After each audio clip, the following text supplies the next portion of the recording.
পঞ্চম এবং ষষ্ঠ এই দুটো ক্লাস আমার এত ভালো লাগে যে বলে বোঝানো যাবে না। তো এটা পঞ্চম শ্রেণীর ক্লাস 48 পৃষ্ঠায় গুণিতক এবং গুণনীয়ক অধ্যায় অর্থাৎ তৃতীয় অধ্যায়ে 12 নম্বরের প্রশ্ন হলো একটি রাস্তায় 12 মিটার পরপর গাছ ও 20 মিটার পরপর ল্যাম্পপোস্ট আছে। 12 মিটার পরপর গাছ তো আমরা বুঝি, আর হচ্ছে 20 মিটার পরপর ল্যাম্পপোস্ট অর্থাৎ ব্যাতি, কিন্তু ব্যাতি থাম্বা আছে। রাস্তার শুরুতে গাছ এবং ল্যাম্পপোস্ট পাশাপাশি থাকলে রাস্তার শুরুতে এই গাছ আর ল্যাম্পপোস্ট একসাথে আছে, তাহলে কত মিটার পরপর গাছ এবং ল্যাম্পপোস্ট পুনরায় পাশাপাশি থাকবে?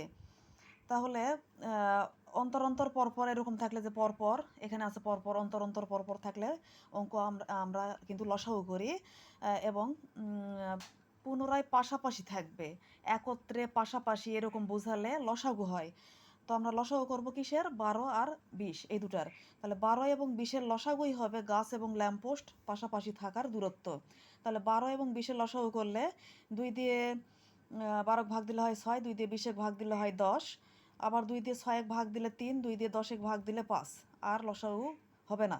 তাহলে 2, 2, 3 আর 5 এই কয়েকটা গুণ করলে হয় 60 মিটার। উত্তর কিন্তু 60 মিটার। আল্লাহ হাফেজ।